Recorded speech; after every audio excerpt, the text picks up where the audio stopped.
Welcome to Live Well with Banter, a podcast produced by Stuff Productions for Live Well with Cancer. I'm your host, Ben Elliott, from Live Well Cancer and Transformational Learning, or the regulars at the Live Well Hub, Maureen's son.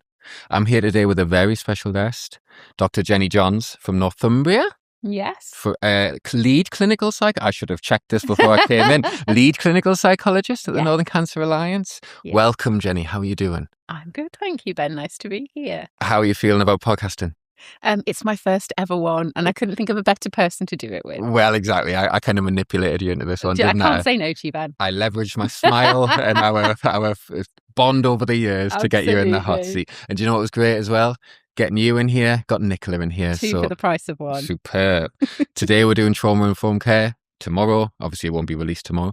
Tomorrow we're looking at grief. So let's talk about trauma-informed care. I know it's something you're very passionate about. So let's not beat around the bush. Let's talk about it. Okay. What is trauma-informed care? So trauma-informed care is when we set up organisations with the impact of trauma in mind. So it's not necessarily about therapy, although that can be part of it, but it's about bearing in mind that, so in an organisation like Northumbria Healthcare, that some of the patients with cancer, some of the family members, some of the staff might have been impacted by psychological trauma. So that might have been things that happened in childhood, things that happened in adulthood that were nothing to do with healthcare, or it could be as they're coming through healthcare services, their diagnosis, their surgery, some of the things they go through, that there might be traumatic aspects to that. And similarly, some of the staff who work within our trust might have been impacted in those ways as well. So when we're trauma informed, we set up our whole organisation so that when people are coming through our services, whether we know whether they've been traumatised or not, we are setting things up in a way that makes them feel empowered, supported, that they've got control and say over what happens to them. Kind of a million and one ways in which we can be trauma informed. And when we've been working with some of the MDTs in the cancer services in Northumbria, it's different things that come up all the time, but it's that kind of fine detail. What's MDT?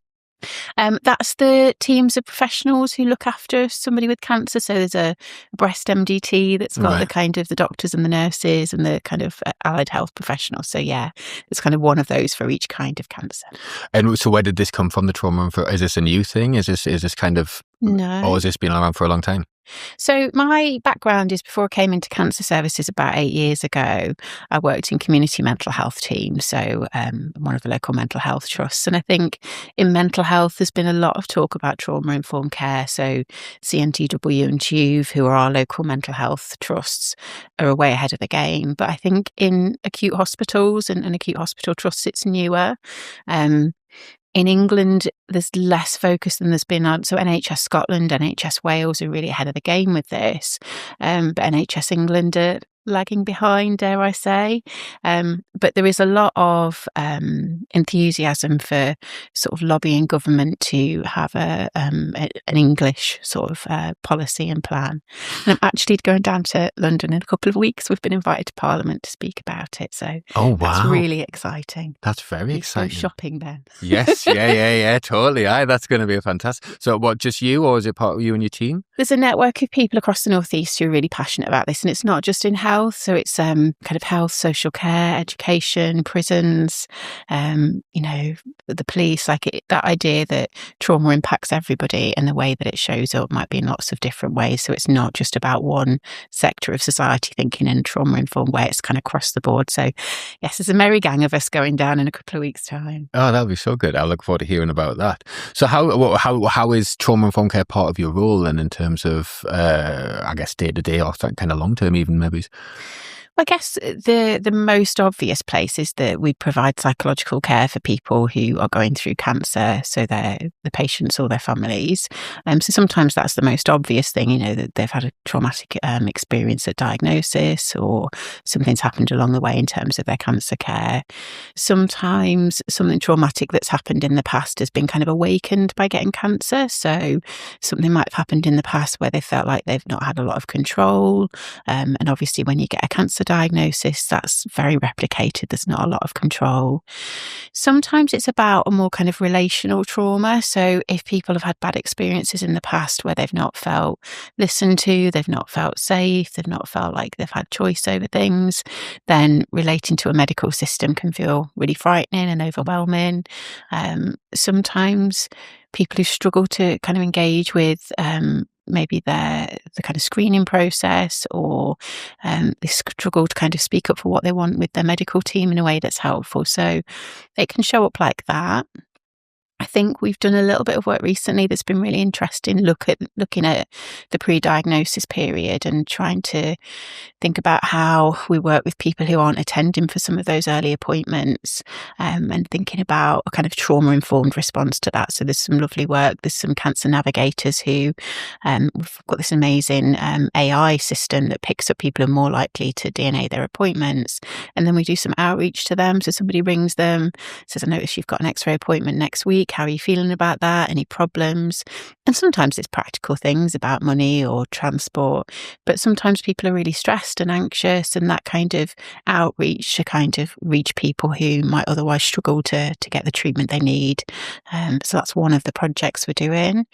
We're doing some stuff around prison populations, because people who end up in prison often have got a lot of trauma history and might be quite distrusting of professionals. And again, so trying to understand, what those people need to get a good service.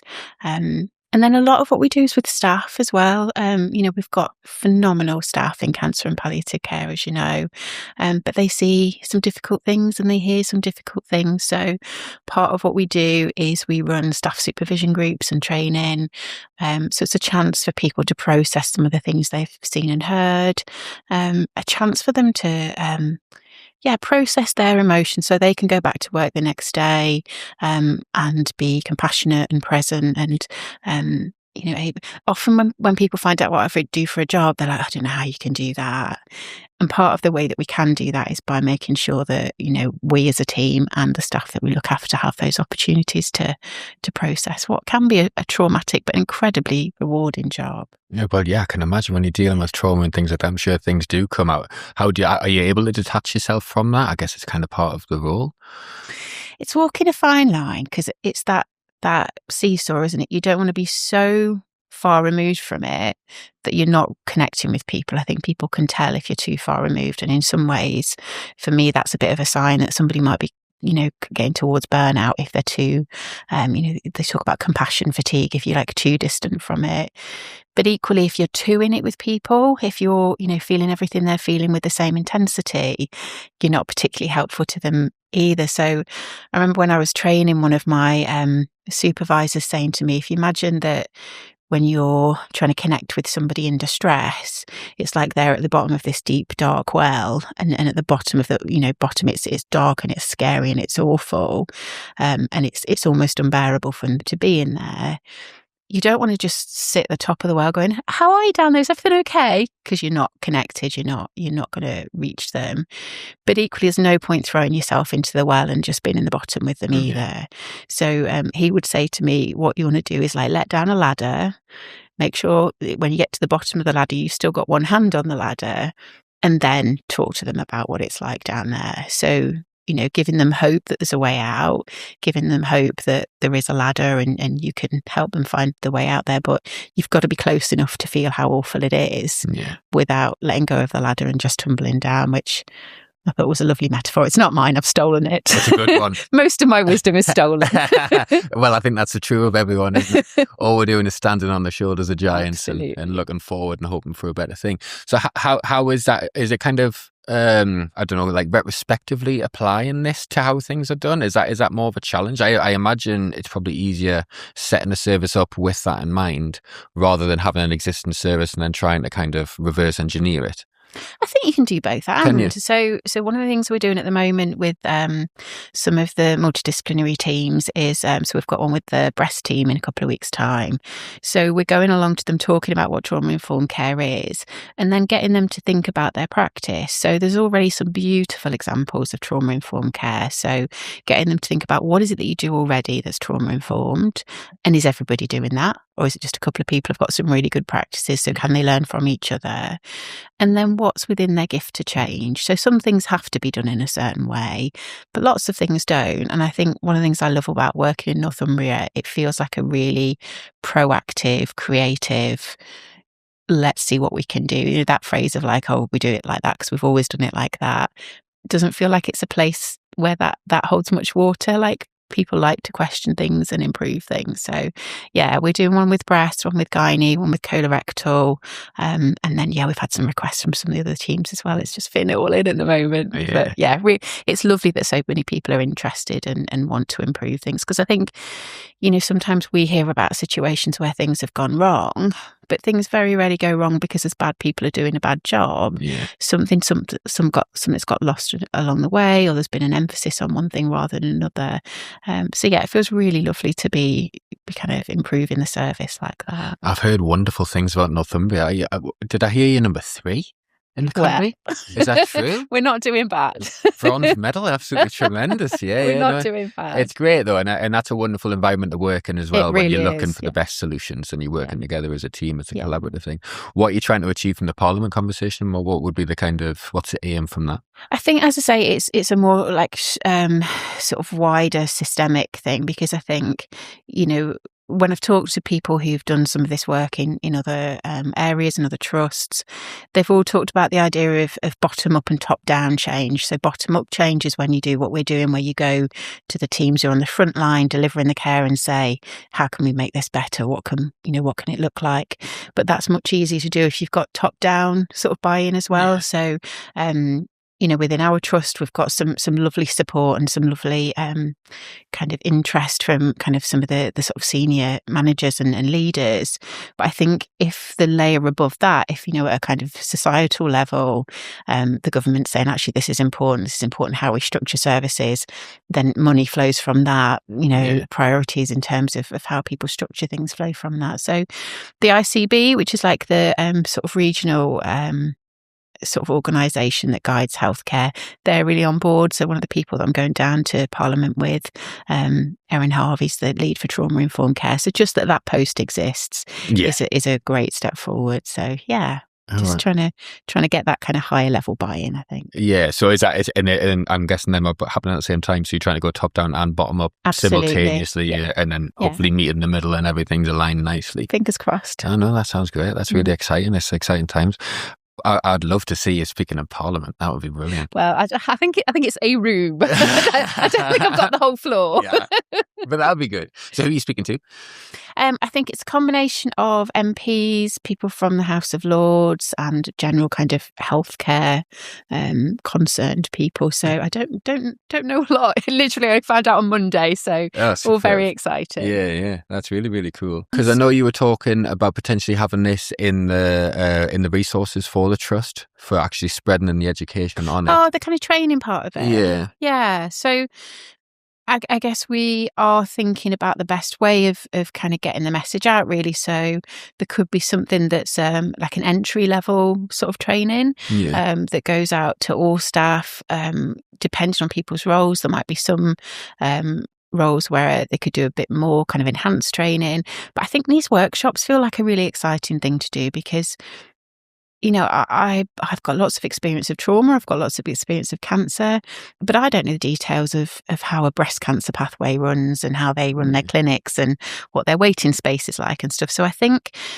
you can't really teach trauma-informed care at people. I think it's best done when you give people a sense of this is what it's about.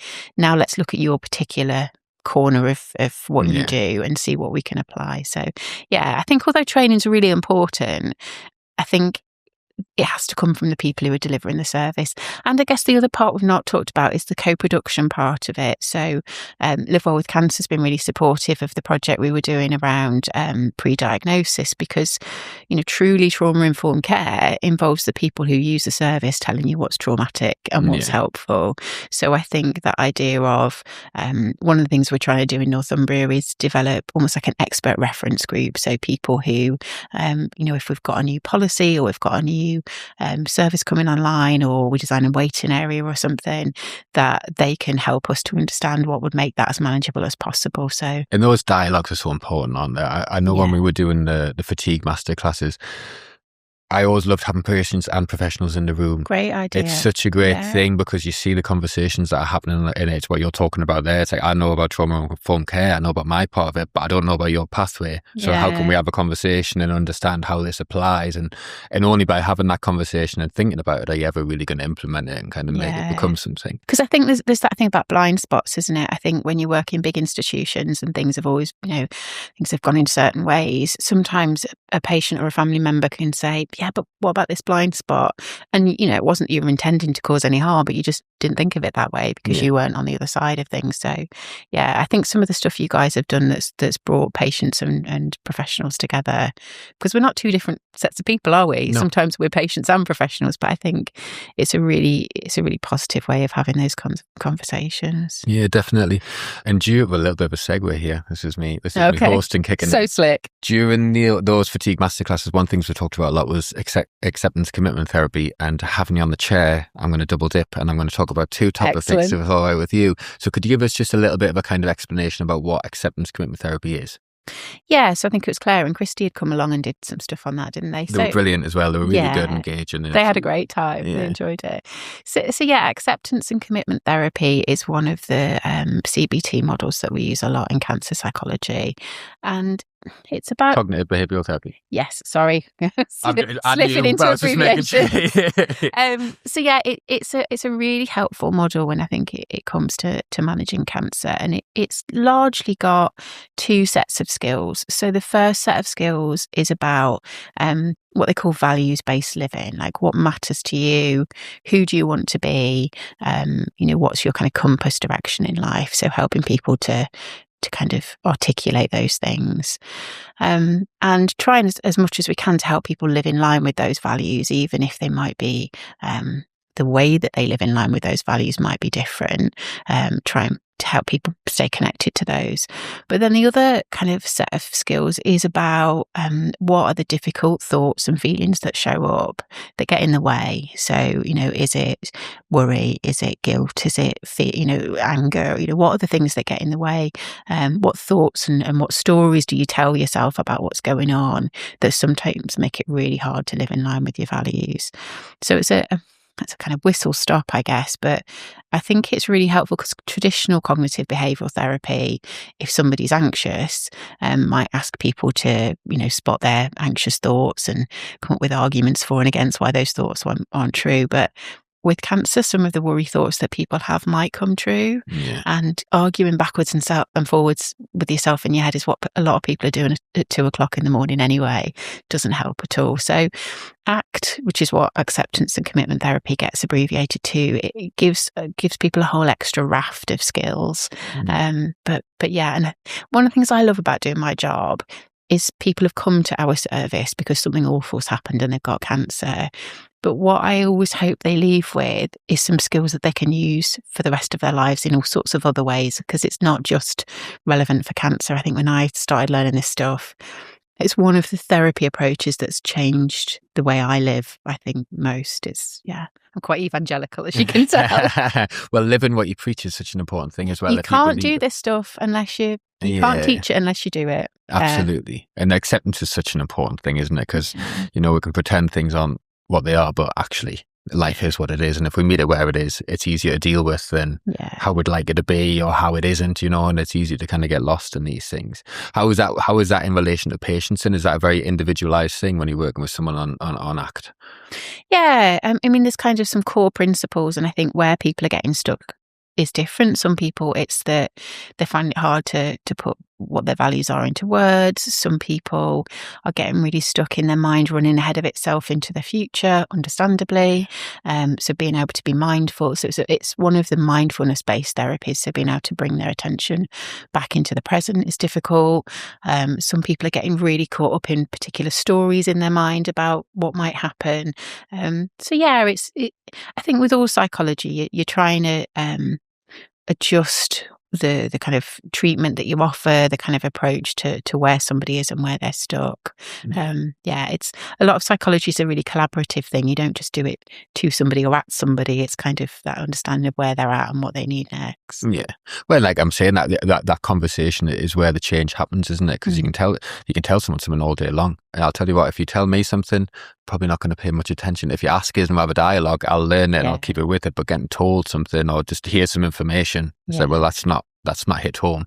That's not resonated. Yeah. I mean, I think all that lovely stuff you do around behaviour change and stuff is really psychologically thoughtful, isn't it? Yeah. That kind of motivational change and figuring out where people are and stuff, I think is,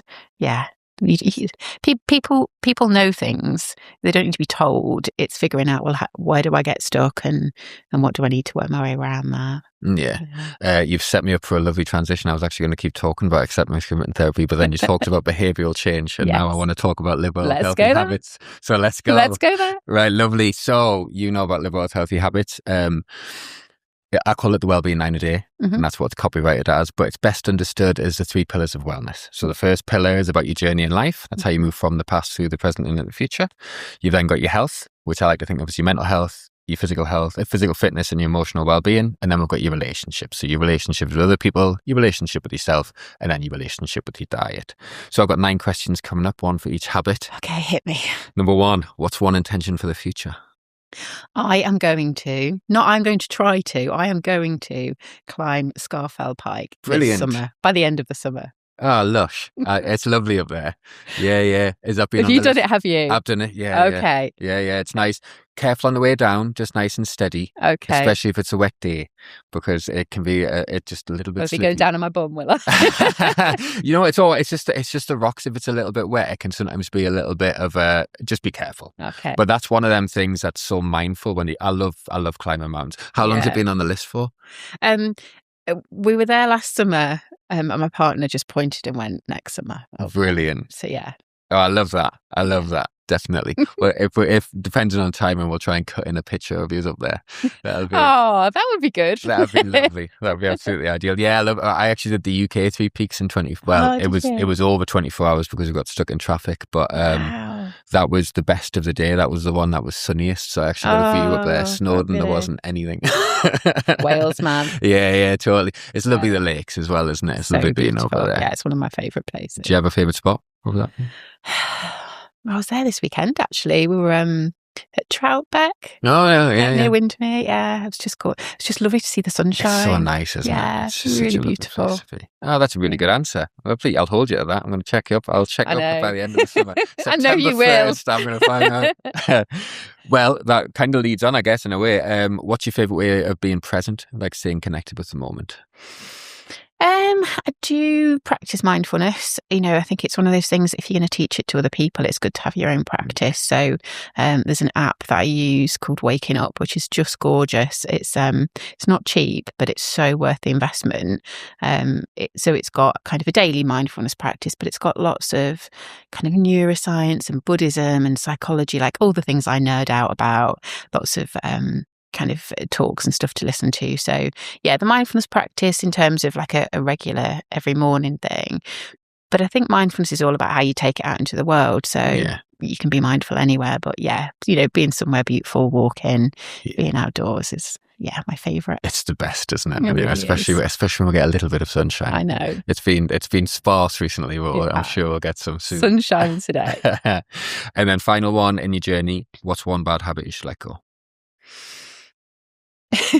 Well, I would have said, I won't say the brand of the website, but have you seen those online gambling things where you can win, well, not gambling, but they're like a lottery, so you can win cars and holidays and things like that. So my friend told me about it last summer because her friend had won a car on it. I was like, oh, this is really exciting. I don't have many bad habits, Ben, but I was like, it's just a couple of quid. It's just a couple of quid. So my whole family were like, you're so optimistic. There's nobody wins on these things. What happened with your friend's sister was really rare. Anyway, I won a holiday to Cornwall. So that bad habit is back. It's been completely reinforced. Luxury holiday, end of May. So it's like, maybe I will keep dipping in every now and again, but probably spend a bit less on that. I was going to say, because I knew that was coming. I knew you'd win a holiday, and I was thinking, why are you letting go? I know. You just hit the jackpot. So Cornwall, how long for? It's just a long weekend, but it's like this lush. beautiful hotel on the beach, massages, really nice meals and stuff. So yeah. No. But I am going to try and do it less. Yeah, and that's the thing about letting go. It's not about closing the door fully a lot of the time with things like alcohol, and it's often about managing it and kind of limiting yourself. I know me personally, I like accumulators. I like betting on football. Oh, my brother does those. Yeah. And it's not the money, because I don't put a lot of money on. It's the time. So I'll spend my weekend and I'll just be watching the scores coming in. I'm watching like a number on a screen. It's like, why have I just wasted 4 hours following matches I don't care about to win £3.12 if I'm lucky? So it's one of them things, isn't it? Where it's not just the money, it's the time, and it's the kind of investment. I know. But I've never won a holiday to Cornwall, so fair play for you. It's terrible reinforcement of that behaviour, I'm afraid. Yeah, totally. I guess they do need people to win for them stories to go around, they absolutely don't they? do. Yeah. Oh, well, that'll be amazing. So end of May? Yes. Lush. Very really excited. good win. Lovely. Yeah. Well, that's your journey covered. Let's talk about your health. Okay. So what are you learning about currently? I'm sure there's loads. I am learning about lifting heavy things, Ben. Oh, wow. So our trust does this amazing offer. What's it called? Stay Fit and Well, where you can have gym membership at the hospital gyms for £1 a month. Superb. And 6 free PT sessions. So I've never lifted weights in my life, but I know I'm of an age where you're starting to lose muscle. So yeah, lovely guy called Andy who makes me lift heavier things than I thought I could ever lift, and I've really enjoyed it. Is it 1-to-1 classes? Yeah, it's like personal training. Oh, amazing. So he's amazing. Yeah. How far in here? About 4, maybe 5 weeks. Okay. Yeah. No, that's amazing. Yeah, totally. How are you finding the gym experience? Well, I mean, I've not used a gym for a long time.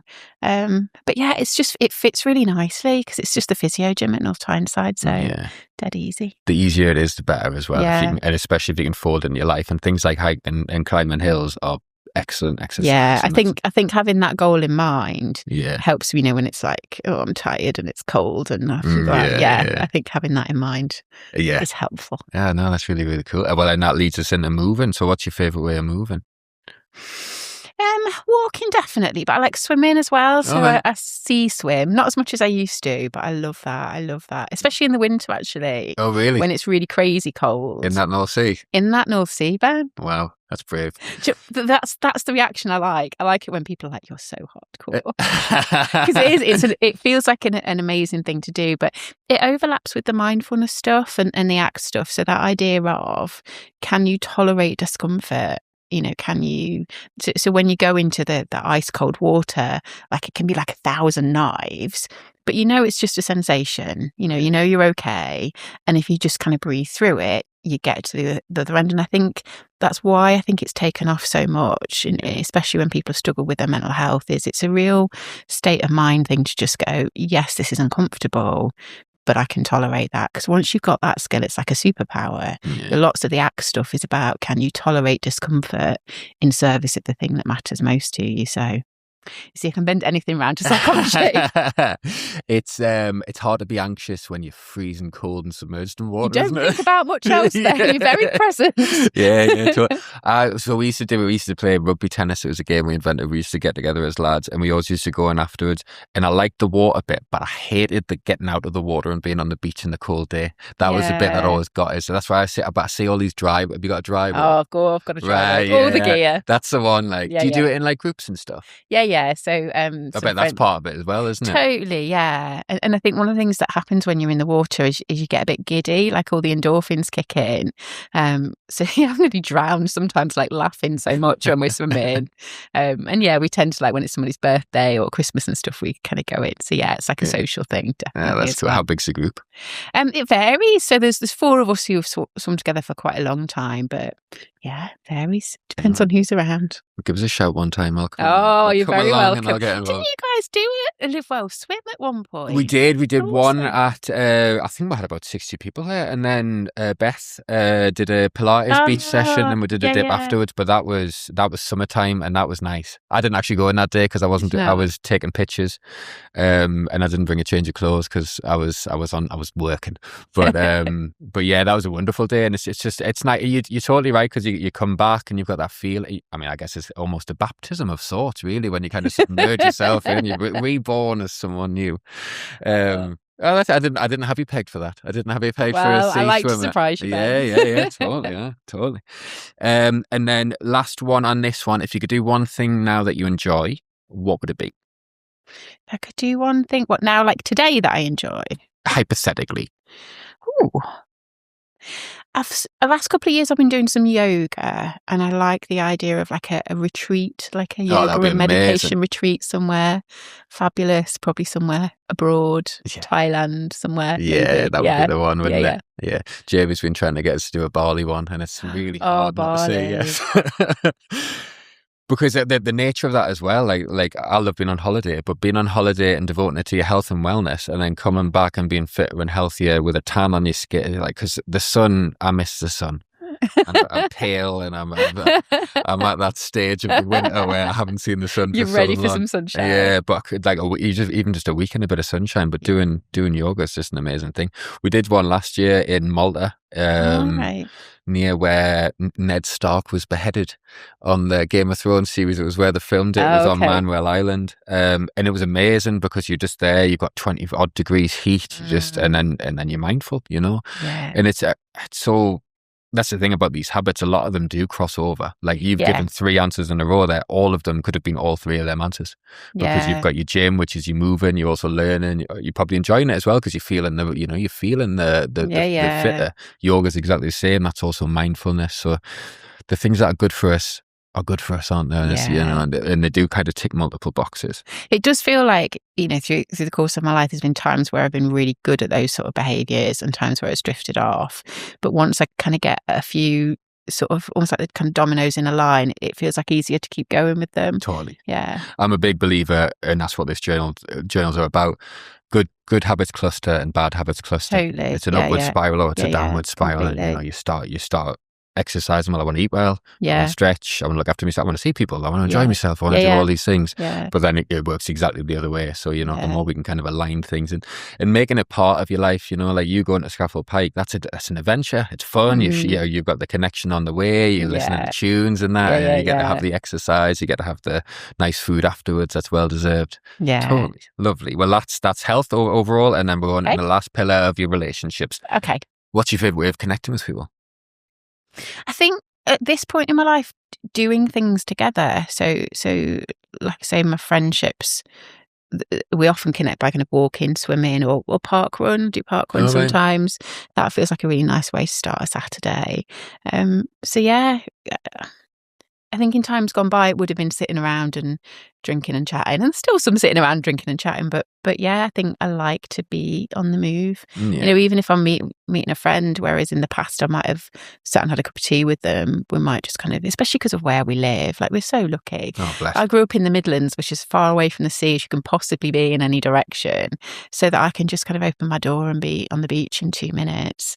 Feels like, why wouldn't you go for a walk? So blessed. So blessed all the way up, like, North Shields all the way up to Berwick. I know. Notice that I didn't mention South Shields because I'm a Geordie lad and we live this side of the river. I think the idea of walking and talking is really helpful. That thing of like some people don't want to sit the way we're sat like this and talk face to face, but if you're alongside somebody and they don't have to look you in the eye, sometimes that can be different. So I always think that way with men's group and stuff like that. I was going to say a gender thing. I think sometimes, totally do something alongside each other. Yeah, you're not looking at each other. It's like even my nephew. It's like if we're walking along, that's when I'll get him a chat. But if I'm asking him a question directly and looking at him, there's almost like a little, I don't really want to talk about it. Totally. Whereas when it's just happening naturally, and we find it in the centre, things like the art, like the fun with acrylics, crafting, even our writing group, they're the conversations that you have, and they're almost incidental to what you're doing. Yeah. But that allows them to come through. Yeah. And it's I love it when someone just randomly says something. It's like they've been sat on it for a long time, a little bit of silence falls, and then, okay, I'm going to volunteer this. Okay, let's talk about that now then. I think that's one of the things I love about Live Well. I think that opportunity to be around people, and if you want to talk about cancer, you can do. If you want to crack on about the football or whatever else, but I think that allows people to feel safe with each other. And then it doesn't even have to be like you or your mum or anyone else who leads it. Like sometimes it just comes from the people who are there. It's such a beautiful thing thing that you guys have created. And I think people do often feel really like safe and able to have those conversations. They don't need therapy. Yeah. They just need that sense of like connection and community and feeling like people get it. You're totally right. You're totally right. About 80% probably just need that community and the empowerment of fixing themselves. And then the people who need like a little bit extra, it's quite clear. And then that's when you can siphon them in and okay, let's have some one-to-one support and kind of do it that way. Oh no, that's a really good point. Self-care next. What self-care do you need? Now, people in your line of work, and by that I mean healthcare professionals in general, invariably self-care is last on the things that they do in a day. I don't know if you'd be the same in that category as well. I don't know what it is. I think it's part of that caregiver feeling where it's like I want to look after other people first. But actually self-care is so important. So what self-care do you need? It's one of those practice what you preach things, Ben. I can't be saying that to people all day about taking care of themselves and then not doing it. Again, it's that thing when people say, I don't know how you do the job you do. You do the job I do and you do it well for a long time if you look after yourself. So I think I know I'm quite an introvert, so I know I need downtime and quiet time, particularly if I've been like teaching all day or presenting. You know, they're not my natural place to be. I do it because it matters and it's important. But yeah, so if I've had one of those like extrovert behavior days, just having some quiet time and walking or just being still and quiet and not having to run around after anyone else. Like I'm at a stage in my life where I don't have a lot of running around to do at the moment. I'm sure that'll change again, but at the moment it feels like there's a real nice balance. So if I need some kind of quiet and peace, that's available. I'm very fortunate. Well, but it's important to recognise it as well, because you know I know I'm guilty of it at times where if I've got an opportunity to stop, I'll find something to do in that time. Because I'm working on a lot of different things in a lot of different areas. So even if it's something I'm passionate about, like I write epic fantasy, I'll do that in my spare time. But then it's like, well, it's not really rest. I'm working still. I enjoy it and I love it and it gives me joy, but I'm not stopping. And that was always my problem with like meditating and stuff. I really struggle to do it lying still. Yeah. I can do it in movement, same as yoga. I'm really good at dynamic vinyasa and different things like that, where I'm flowing and I'm finding the stillness. I'm finding the stillness in the motion, which I know it's a bit of a contradiction. But then when I'm lying there at the end and I'm doing Savasana, that's where my mind's going and I'm thinking about the next thing. It's like, all right, okay, well, we're going to a movie next. And then, okay, well, we'll pick up food on the way. And I'm not doing what I'm supposed to be doing. So I really struggle in them still moments. Yeah. I'm guessing you don't have that same problem, or are you kind of... I know what you mean, and certainly when I've kind of been working with people around mindfulness, I think that's a really common thing. Some people, I think when we're teaching it, we'll often start with where do people find it easiest to be mindful. So you said about like movement and stuff, because it doesn't have to look one particular way. But I like that idea of what do I already do and can I do already, and then where's the stretch? Where's the bit where it's a bit more of a challenge, and is there any benefit in doing that? Because you don't have to. But yeah, I think having a bouncy, busy mind makes it harder to slow it down and be still, definitely. And I guess that's where acceptance comes in as well, because actually, if that's the way I am and that's how I find me mindfulness, then okay, I'm not, why resist it anymore? Let's accept it that that's where I am and I'll do my stretching and then I'll feel better for that and then that might reset us and I'm ready for the next one. I always save this question for last, not least because it's the last habit, but also because it's at least the most serious sounding question. Oh gosh, I've braced myself. Imagine a future where all fruits and vegetables are gone. The fruits and vegetables questions. I've seen this. I'm really stressed about it. I love the supercritical one because it's just loads of fruits and veg. All fruits and vegetables are gone. Yes. Except you have the power to save 5. That's a lot of power, Ben. 5 total across fruits and veg. Okay. For everyone. Okay. Actually, no. Take away the for everyone. It's for you. Just for me. Yeah. I'm going to go watermelon. Bananas. Nice. Strawberries, raspberries, and tangerines. Because where would you be at Christmas without tangerines? I'm like you. I'm full. I would have went all fruit, but then I was. Oh, I didn't think about veg. No, I'm going to go all fruit. Yeah, I'd be exactly the same. Just give me a nice big fruit salad and I'll march on. Don't worry about that. Yeah, Haywood always says tomatoes. Oh, that's an argument to have, isn't it? Well, Italian food. Oh, I thought you were meaning as a fruit. Well, it is a fruit, but no, it is a fruit. Okay, it is a fruit. I'm not gonna get into that. It's a fruit treated as a vegetable, isn't it? I think so. Yeah. But he says that we need that for Italian food, and it's hard to argue that really. Oh my god, yeah. Because you're losing your pastas, There's been no spaghetti bolognese. Mm-hmm. Can I have a rethink then? You can have a rethink. Can I have 6? Can I have tomatoes as well? People are stretching. No, Well, hard work. And which one would you lose? You've got strawberries and raspberries. You don't need strawberries and raspberries. You're going to have to pick one of them. I'm sorry. Actually, I'm not sorry. You can pick whichever one you want. I'll go raspberries because I'm sure somebody else will save strawberries and I'll have some of those. Yeah, we'll trade. Yeah. I'm not good at following rules, Ben. Excellent. Well, that's Live Well's Healthy Habits, and some really good answers there. And like I said earlier, amazing how many do kind of occupy multiple different spaces there, and it's nice to see that. It's nice to hear that you've got so many different things that are ticking so many boxes. So really well done. Now we're going to go on to the Live Well's Banter section. This is the fun bit. Okay. First question is, I believe I asked you the musical Mount Rushmore. Yes. So the general present is you've got a mountain, and you can carve 4 faces into it, musical artists who you've enjoyed over your life. Okay. Who are you putting on your mountain? Number 1. Well, I wasn't sure because if it was the whole band, it would be Elbow. But if it's just one face, it would be Guy Garvey, who I am so in love with. I cannot tell you.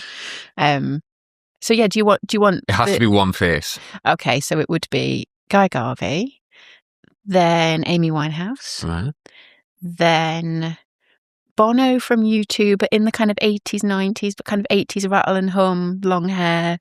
Before he started forcing people to listen to his album and sticking it on iTunes, that lost me. I know. So yeah, rattle and hum, Bono. Amy Winehouse. Actually, that's an important distinction, because actually the era of the person is going to change the way the mountain looks. Totally. And like 60s, 70s, Rolling Stones, kind of Mick Jagger in that sort of era as well. Nice. That's my 4. Is it 4? Yeah, that's 4. Okay. That's 4, and it's a really good 4 as well. That'll look cool on the mountain. So we'll get AI to do this. Another good use of AI is generating Mount Rushmore images. So I like that idea. Yeah, that'd be cool. Right, now I'm going to hit you with some quick fire questions. Okay. Number 1, what's your favourite movie? When Harry Met Sally. Great movie. I know. Brilliant movie. I'm such a softie. I love Billy Crystal. I think he's great. He's great in it as well. Meg Ryan's great in that movie as well, isn't it? It's a lovely dynamic. Yes. That's a good story. It was sad about Rob Ryan, wasn't it? But let's not bring that up. We can edit that out. Yeah. Yeah. The quick fire banter section. Sorry about him. Favourite musical artist? Would that be Elbow? Yes.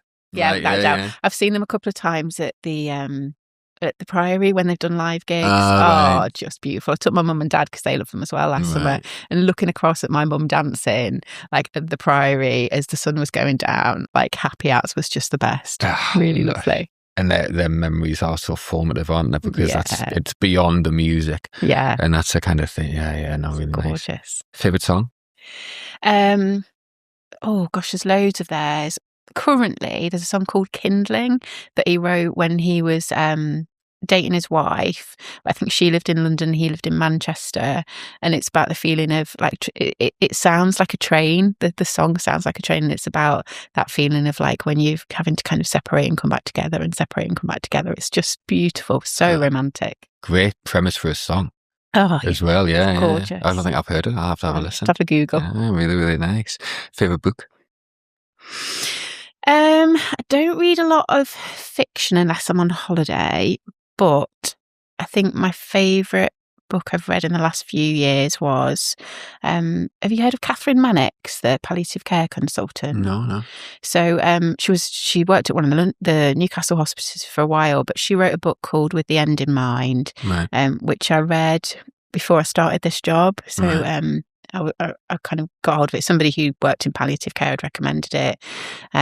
And it's the story, or like each chapter of the book's a story of somebody's end of life. Oh, right. Which sounds like a really difficult book to read, but it was just gorgeous. And I think for me, preparing to work with people who are end of life, it was just gorgeous. So I remember sat in the garden in my hammock in the sunshine with a box of Kleenex and this book, and like sobbed my heart out, but in a really good way. Like it was some, it wasn't something I knew a lot about before I came into this job. And she's such an amazing writer. She's got such heart. She's got such compassion, and it made me it made me so sure I was going into the right job. Yeah. It's a beautiful book. So it came at the right time and then really resonated. Yeah, you know, when sometimes a book finds you, it was like totally, that. Yeah, totally. And like the timing of these things, you know, you get it at the right time. So what was it? She was interviewing different people and getting their story. No, so she's a doctor. So she's a palliative care doctor, and each chapter was a story of somebody she'd looked after at the end of their life, and kind of what came up for them and sort of how she supported them through it. There's a lovely bit at the start of the book where she talks about like how much she loves her job and what it involves. So she tells the story of, I think it was her and a kind of colleague from the palliative care team were in the elevator at one of the hospitals they worked in and chatting about what they'd just been doing, some ward visit. And there's another nurse in the elevator with her, and the nurse said, yeah, you can hear how excited they are about their job. And she's like, you know, can I just ask you what it is you guys do? And Kath Mannix looks down at the lady's badge, and she's a midwife, and she says, same as you, love, just at the other end of life. Right. And I just thought, that is gorgeous. Yeah. And I think working with our palliative care teams, that's what they do. They do this beautiful thing of just giving people a good end to their life, and it's such a beautiful thing to be part of those teams and that support. It's such a range of emotions at the end of life as well. You really do get the extremes. I went to lovely Michelle's funeral not so long ago, but the one that was coming out before, the exit music was the Monty Python theme, and it made us laugh, but then it made me cry because then I got upset. And it's kind of that mix between humor and tragedy. It's comedy and tragedy at the same time, and it's hard to navigate that because you kind of, well, where am I along the way here? And all you can kind of do is just feel it, I guess, and kind of yeah. We'll talk about grief tomorrow. I'll save the grief for tomorrow. I'll leave that to Nick. Well, yeah, exactly. We'll trauma today, grief tomorrow. Fun fact about yourself, please, to finish. God, this was really pressure. Like fun fact. People do struggle with this question. I don't know if I've got a fun fact. I'm sure you do. I couldn't think of one. Really? Can we come back to that? We can come back. Okay. No worries at all. It's I'll use that as an icebreaker in session. Do you know why I use it as an icebreaker in sessions? Because I've got a brilliant one. I've got my so it's because you want to tell your story. I've got mine. Then you can have my fun fact. This is Jenny's fun fact. She knows Ben Elliott, who it's my game show. So I've been on Pointless, Countdown, and The Chase, all in the same green game show shirt, which I believe to be unique. I don't think anyone else has tried. To be fair, did you win in your green game show shirt? Won Pointless. And then the less said about the other two, the better. Let's just talk about Pointless then. I'm really impressed. First time, it was great. It was wonderful. It was fantastic. So I bought they have quite like strict rules in terms of colours because they want things to look good on the set. Yeah. And I didn't really have anything that matches, so I just went to Next and bought a green shirt and didn't think I was like, hopefully they don't pick it. Lo and behold, they picked that one. So I was like, right, okay. Went on one Pointless, unreal. And then I heard it back from Countdown not too long after, and I was like, I'll bring that shirt. It'll be funny if I wear that again. And then I went on and they said, what do you want to wear? And I was like, this one. Like, all right, sweet. Yeah, you can wear that one. Unreal. And then I went on The Chase, and then I was like, I'm wearing this shirt. So now to finish my mission, I need to go on BBC Two. So ideally, Mastermind or Celebrity Mastermind. Oh, Mastermind. To finish the set. And then I believe I've won game shows. Because I think that's fair. I think you have. You don't fancy branching out into like Bake Off or... Well, look, if I finish that set, then I would like to do Strictly Come Dancing. Come dine with me, I'm not Strictly. Sure. I'd rather do Strictly because I'd rather learn something, you know? I'm obsessed with Strictly. Yeah, I think that'd be good fun on there. Oh, I'm a terrible dancer. You'd be cracking. I'm a terrible dancer. Nicola was trying to get me to do Dirty Dancing at the Catwalk Cabaret, Livewell Catwalk Cabaret this summer, but I bottled it, to be honest.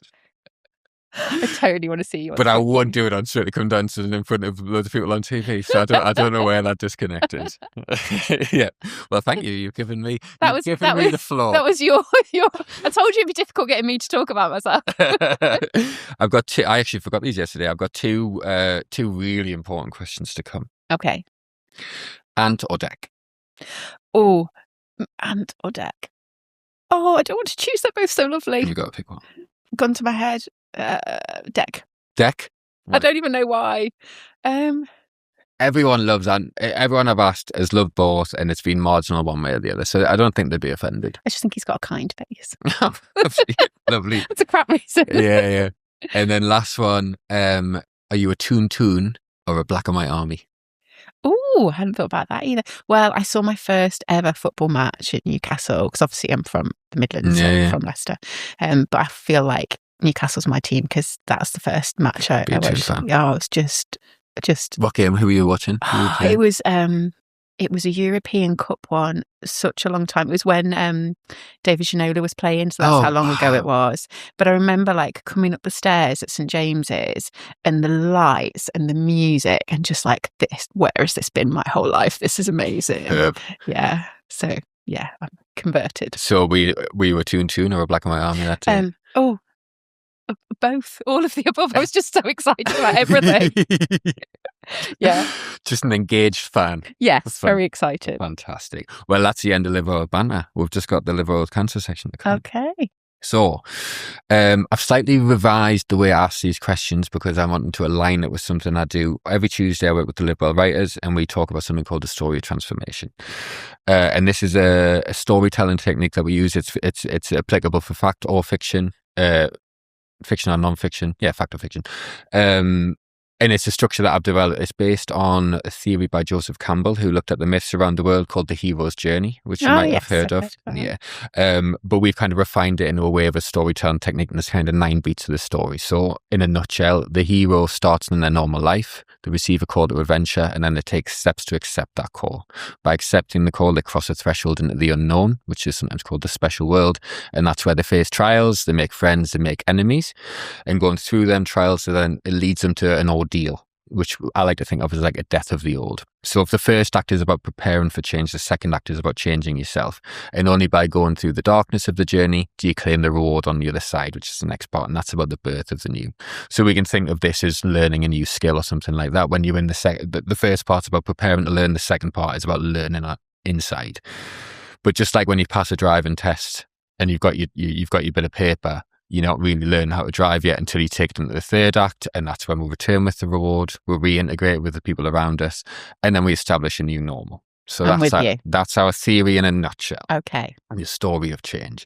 So I've slightly changed the questions to do that. So, what was life like before you kind of started this journey in your career, I guess? I'm kind of doing it with a view to live well cancer, but also what you're doing for Northumbria and the Northern Cancer Alliance, because I know there's...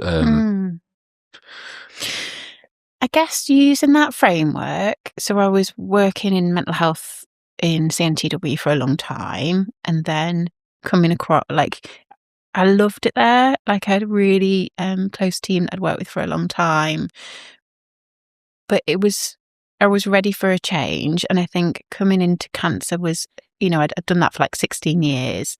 So it was what was your background before the 16? Had you been to university or anything? Yeah. So I kind of qualified and went straight into CNTW, worked in mental health teams, specialised in trauma, which is where some of the trauma-informed care interest came from. But yeah, that had been like my work home. I'd grown up there, the people I worked with felt like family. Like, it was a big deal to leave and to come to an acute health trust and a new specialism. Didn't really know a lot about cancer and palliative care at that point. So that was one transition. But I guess the bigger one a couple of years in was the leadership stuff. So I'd always been a therapist, loved therapy, never really wanted to be a manager or a leader, was like, that's not me.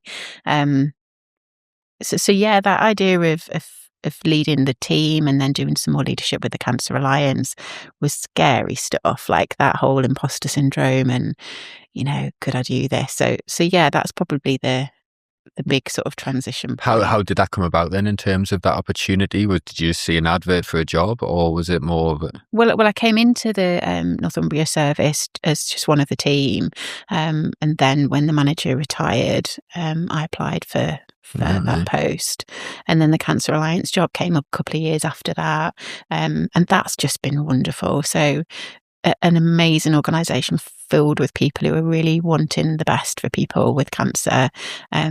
Like, I love the kind of ethics of how people operate there. It's gorgeous. And they were dead supportive, like, even though I'd kind of got my L plates on, there were lots of people around to ask and to kind of guide me. I feel like I've been surrounded by some really thoughtful, wise leaders that I've learned from. Yeah. So didn't really want to be a leader? Was that because you were learning your trade, maybe, and it was kind of a case of not necessarily wanting to lead a team, or was it something else in there? I think I just thought it'd be a bit boring, man. Right. I thought it'd be a bit boring, and I'd just be filling in forms and doing the boring stuff, and I'd much rather see patients. But I think the longer I've been doing it, the more I realise you've got more reach. Yeah. So when I'm seeing patients, and I love that still, when I'm seeing people one-to-one or like in couples or families, that's great. But with the position that I'm in now, you can influence things for more people. So if you're more distant from it sometimes, but you've got the capacity to make a change for more people. It's often frustrating, and you've got to be quite persistent and patient over time, but you can make a difference at a bigger scale. So I think that's the payoff for me. Yeah, that makes sense. So what were the challenges? What were the sort of obstacles you were facing when you were starting that? I think some of it, we were talking about the stories you tell yourself about situations. So I remember the Cancer Alliance put me on this amazing leadership course, but I was surrounded by like consultants and surgeons and super confident people. Lots of the men as well, like the whole gender thing about like being a female leader as well. And I just had all these stories in my head about like, what am I doing here? This is going to be really, but I think that the people I was there with were amazing. The people who guided it, we had some coaching as part of that, which was really nice. So, a lot of the obstacles were what was in my own head about whether I could do this or not. And, and just so in acceptance and commitment therapy, they talk about your kind of core values, and someone else I'm obsessed with, Brené Brown, does a lot of stuff around values in leadership, and she asks you to think about like what your two core values are, and for me they're courage and loyalty. And I think good ones, yeah. They've served me really well in the leadership stuff. Like if I'm scared but something's the right thing to do, like I'll just anchor into that. Like this thing going to Parliament feels ridiculous that I'm doing that, but I know deep down it's the right thing to do. Like I know I just need to lean into that courage and do what I can. It's an incredible opportunity to speak up and to improve services. So, and when you say loyalty, is that loyalty to yourself, or is that loyalty to the people, like your community? I think in lots of ways, and it's one of the reasons I was so chuffed when your mum asked me to be a trustee at Live Well with Cancer, because it's loyalty to the to myself, to my family, to my team at work, but it feels lovely to be part of delivering something in our community. Like when I worked in mental health, it felt like my job and my work life were really separate, and probably quite appropriately so. And there's still some separateness with the cancer work, but it feels like it's a really nice thing to be part of, looking after our community, and I do that in my hospital job, but it's really nice to be part of Live Well with Cancer, and in a small way compared to what you guys do, to be supporting that in any way I can. Well, but you've been with us from the start. I remember the first meeting in Linscale. That was years ago now. It really was. It's funny how long it's been, and we've always had that kind of shared spirit. So you were.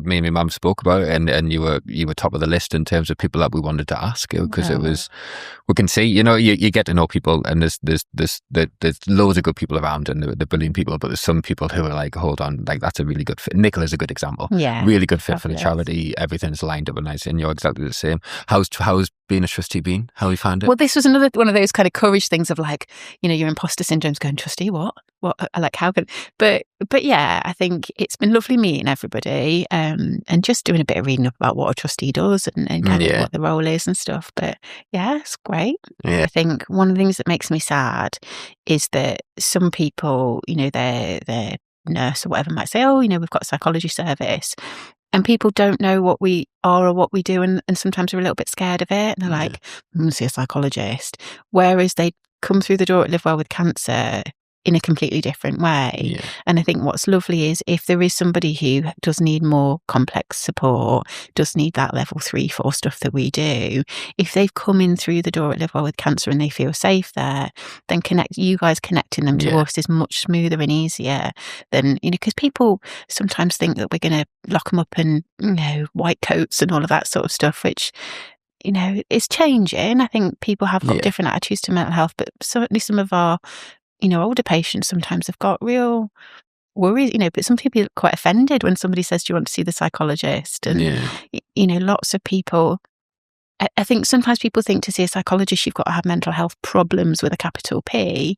And what I always say to people is like, you are going through a really significant life event. It's totally understandable if you are having some difficult thoughts and feelings around this.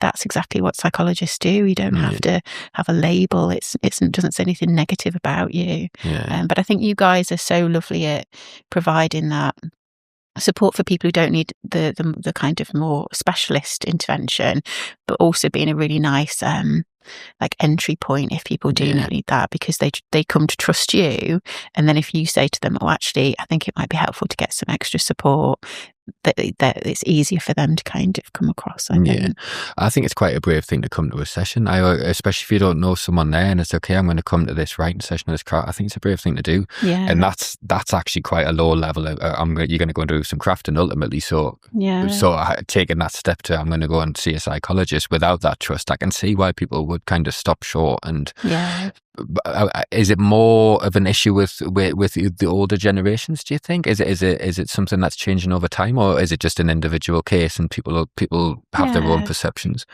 I think it's changing. One of the things that we did when I came into post was we asked some of the people who've already been through our service to do some interviews. So Andy from our comms team did these beautiful interviews that are now on our website. So I think if people are thinking about psychology but they're not sure, we often say, have a look at the videos and hear it from people who've been through it themselves, because that lands differently, I think, than your nurse or your doctor saying, "Oh, we think this is a good idea." Totally.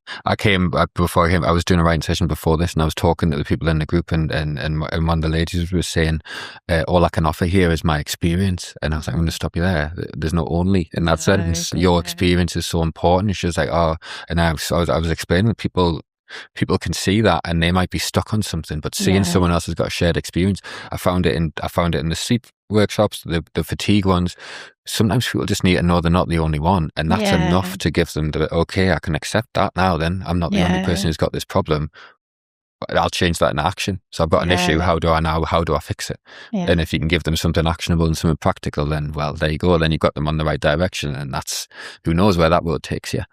I think that thing about having groups to belong to is really important in terms of well-being and cancer. And I think we are so grateful to have you guys just down the road. It's brilliant, because some cancer psychology service, as well as doing what we do, also set up groups and things. And it just feels like you guys have got that covered. You do it so well. And I think the partnership that we've got, so that if somebody does need that more like specialist, input, you guys send them to us. And like you say, very often as part of when I'm meeting people, I make sure they're aware of you guys and some of the other stuff that's going on. I think in North Tyneside and Northumberland, we've done a really good job of networking, not just with cancer services, but places like NT Life and Recovery College, all of those like mental health related charities as well. I think we do a really good job of just networking and knowing who's doing what. What's the biggest challenge in your job, do you think? The biggest challenge in my job, I think getting enough funding to do all the things that we'd want to do, but we're delighted. We've had a couple of new posts approved recently. Oh, I saw the email. I'm absolutely delighted. Just looking for opportunities for funding. We've got a kind of an algorithm that tells us if you've got this many patients, you need this many staff. We're a way away from that, but I think we know what the situation's like in the NHS. So to have got a couple of new posts feels really exciting. So just recruiting to those. Super. It's a bit of an interesting time as well for the NHS. So it sounds like there's a lot of flux going on in terms of things transitioning. And is it the next 10-year plan kind of period we're in now, isn't it? So it feels like it feels transitional at the minute, but that's really positive if you've got a couple of posts there to kind of take into that. And I think when we're thinking about how to use those posts, so part of the NHS 10-year plan, there's kind of three core elements to it, but one of them is about kind of shifting the focus from hospital treatment to community treatment. And I think the partnership we've got between Northumbria Cancer Psychology and Live Well with Cancer is a really good example of that hospital community connection, and making things available to people in a way that feels safe and easy to engage with. I think we're already ahead of the game, I think, with that. Lovely. And how rewarding is your work then? Oh, it's the best job in the world. I can imagine, yeah. Seeing people after, like working with people and seeing the change. Yeah. Yeah. Have you heard of the Japanese concept of Ikigai, yeah. Jamie's got a tattooed on her back. Well, there you go. Yeah. It's totally my Ikigai job. Yeah. It really is. I remember when I was trying to make the decision about whether to leave my mental health job, my manager at the time, Dana, gorgeous human, and she sent me this little gift, what they called, like a little kind of thing that you get, I don't know what they're called, little picture, and it said all paths lead nowhere, so choose one with heart, right. Which is just gorgeous, and it has been a kind of proper, this is where I'm meant to be, this is what I'm meant to be doing. Yeah. That's a wonderful thing to find as well, isn't it? Because so many people are searching for a purpose, and I think finding it and then being able to follow it and pursue it is it does give you purpose. It gives you reason. It makes all the other decisions there. And obviously, I like what you've been saying about practicing what you preach as well. So if you're there and you're helping other people, well, then that helps you, and then that helps you help more people, and then everyone's winning. Yeah. And that's kind of what we're talking about in the story transformation. It's not just about changing your life; it's about changing the world around you for the better and leaving a legacy that can kind of outlive you. And benefit those beyond. I think that's the thing. I think I know how fortunate I am. I think two of the things that I love, well, there's a million things I love. Two of the things that come to mind is, like I say, I like that idea of people have come to our service because something awful's happened, but they leave with some things that they didn't have before, some skills and some stuff. And I particularly love it when they're kind of getting towards the end of the therapy and they come along and they're like, and I was saying to my sister, that thing we talked about. So I was telling my sister about that, or my husband or my daughter or whatever. So that idea of the ripple effect of that they've learned some stuff and it's going out into the world. But it's all, like, it's such a cliche about it being a privilege, but it totally is. And I love it when you see people, that values-based stuff, where they've been living in a certain way up until the point they got their diagnosis, and it's shaken everything up. But as things fall, they fall differently. So you've heard about like post-traumatic stress disorder, like that sort of reaction. You do get to witness lots of the opposite of that post-traumatic growth of like this life-changing event's happened and somebody's gone right and they've taken stock and they've thought about their values and they've thought about their relationships and they've thought about their friendships and where they want to put their energy or their job or, and going through cancer has been this time where they fundamentally shifted the way that they lived. And you're part of that and walking alongside them as they do that. Even some people who don't recover from their cancer, they live better. Like, it sounds a weird thing to say, but they live differently and better because they're more aligned with their values. And that's just, it's an amazing thing to witness. But it is, and it's that teachable moment, isn't it? And actually catching someone in that moment, like, I've not heard of post-traumatic growth before, but it's such a lovely way of looking you'd love it. Get Googling that. You'll love it. It's fabulous. Yeah. Well, I guess I've experienced it through the journals and things like that because people will come through and they're in a situation where whether it's smoking or drinking or the diagnosis dealing with that. And one session can just turn them around, and it might just be, okay, I'm going to stop smoking, but what a wonderful thing. And then if that is also coupled with drinking more water, it's them clustering again, and it's how that, and it's a wonderful thought. And I hadn't thought about it that way before, because we're so focused a lot of the time on the post-traumatic stress disorder, the negative aspect of it, and I think some people potentially maybe even cling to that as a little bit of an identity for it. I'm guessing in some situations. I think it can be really overwhelming for people. I think it can colour huge parts of people's lives, and I think compared to my job in the mental health service, one of the things I really treasure is I get to speak to a range of people. So for some people, it's helping them out of that really dark place if they've got a kind of PTSD sort of response to things.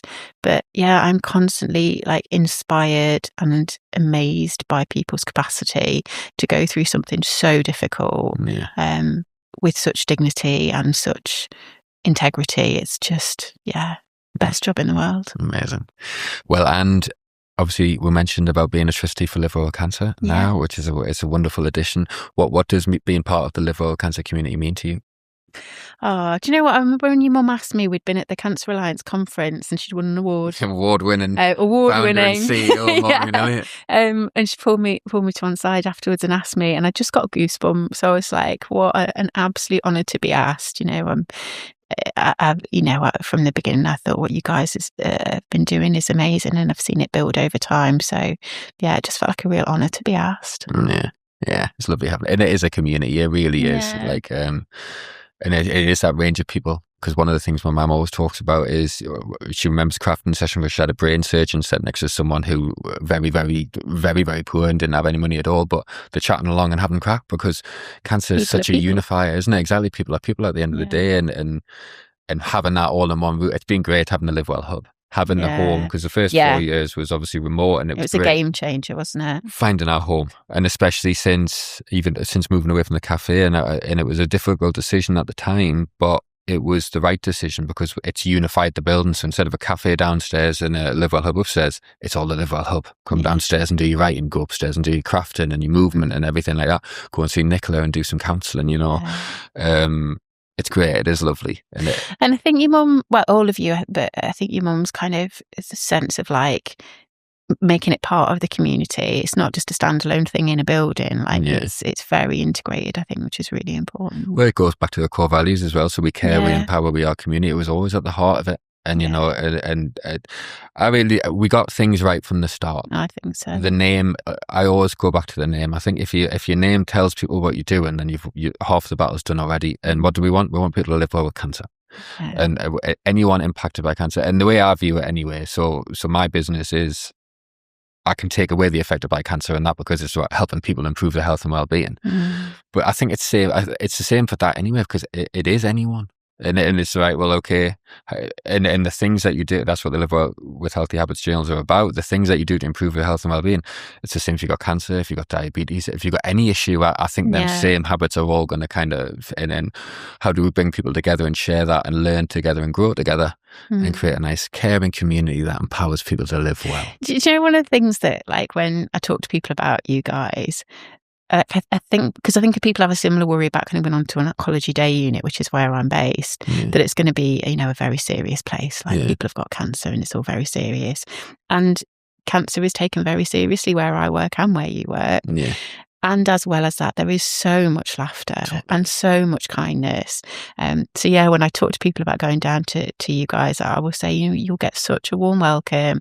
It's so friendly. People are so, and you will have a laugh. Like it's good fun as well. And I think sometimes when people are so overwhelmed by the diagnosis, they assume any place that you go that's to do with cancer is going to be a really somber place. But I love where I work because there's laughter all the time. And, you know, whenever I'm down at the Live Well Hub, it's exactly the same. It's gorgeous. That's lovely to hear.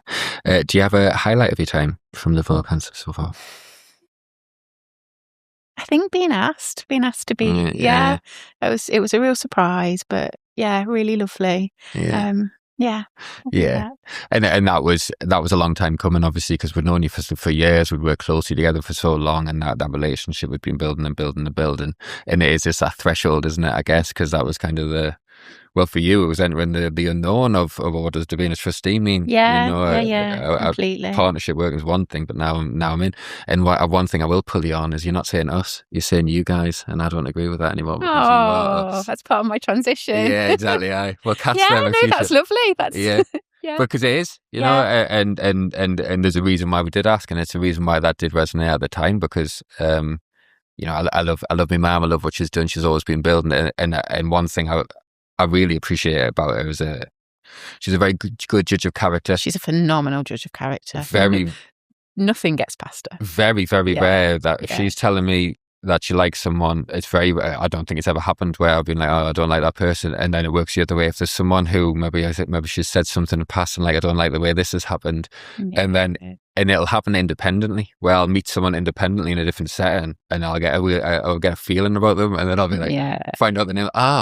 Right, okay. But I think it comes back to values, doesn't it? I think, you know, as soon as I met your mum, I had that feeling, you know, and you as well, like we're about the same things, you know, and I think you can't fake that. No. You just can't. No, that's a lovely way of thinking about it. What are your hopes for the future? For Live Well, or for life take generally. That how you will. Oh, wow. Let's go live well first and then personal second. I think my biggest wish is more funding for mental health related things in whatever way that looks. So whether it's more provision of counselling and psychology at the hub, where we are, in other community venues, and that being a range of things from like traditional one-to-one therapy, couples, families, groups, all of that sort of stuff. We've not got nearly enough resource. I think one of the things that we've taken a kind of, because we cover North Tyneside and Northumberland with our service, and it would be lovely if we had the equivalent of Live Well in Hexham and Bedlington, and there's something in the north, there's Berwick Cancer Cars that's doing some similar stuff. But yeah, I think I'd love for there to be something. It would be its own thing, because what Hexham would need would be different to what happens in Live Well with Cancer. But yeah, there's a group of people in Hexham who are really interested in kind of pulling something together, and so yeah, I'd like to see some similar kind of projects up and running across not even just across North Tyneside and Northumberland, but with my Cancer Alliance job, we're looking at improving sort of psychological care and cancer across the whole board. So yeah.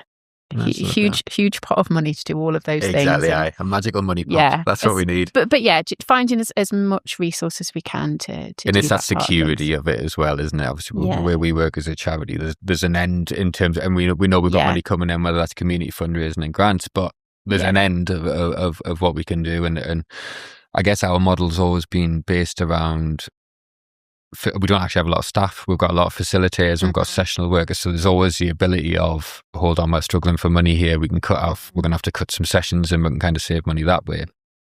So that security is so important. And I guess it's even more important in your way, especially setting up something new, because it's a hard thing. I mean, I've been at Live Well since the start, and it's a hard old journey to get to the point we're at now. And it's only really by looking back that you see how far you've come. So fingers crossed. On a personal level, I was asking Live Well, but then you wanted to talk about yourself. So on a personal, I don't know. I guess that kind of aligns, though, does it? Yeah, it's funny. Like I'm getting to an age where some of my friends are starting talking about retirement and stuff, and I kind of am like, oh, no, I hadn't even thought about that. So it feels like being my kind of work in life, and it feels like it's absolutely where I want to be and what I want to be doing. Probably more of the trauma-informed care stuff, actually. So what's been lovely with doing that work within cancer is I've ended up having conversations with people across the trust outside of cancer services. So in A&E, in chaplaincy, in HR, in parts of the trust that aren't directly cancer related, but if actually the whole of the trust has taken on board that trauma-informed philosophy, that means when one of our patients hits A&E and that's responding in a trauma-informed way, or even like I was chatting to one of the security guards there about, how they manage people when they're distressed and aggressive, like all of that can be trauma-informed. So yeah, I think outside of the cancer part of things, like being able to support the whole trust to develop that is another thing on the list. Brilliant. One final question. Okay. Is there anything I didn't ask you today that I should have? No, you've been very thorough. I've been thorough. It's a hard question. Very thorough. After I've hit you with 30 questions. God, is that how many we've done? I don't know. Wow. I've added additional ones. There's 26, 27 on the list. That's not bad for an afternoon's work, is it? Don't know why I haven't. Don't know why timing-wise. Lovely. Well, it's been an absolute pleasure, and thank you as always to Hayward and Stuff Productions for making this possible. It's always a pleasure being in the studio. How was your first podcast? My first ever podcast. It was great, actually. You were brilliant. Yeah, thank you. You were brilliant there. They came across. You made it very easy. Well, we have nice chats, and we always have. We do. So, and I really, really thoroughly enjoyed the conversation, Jenny, as always. So thank you very much. You're very welcome. You are now free to go. Yay!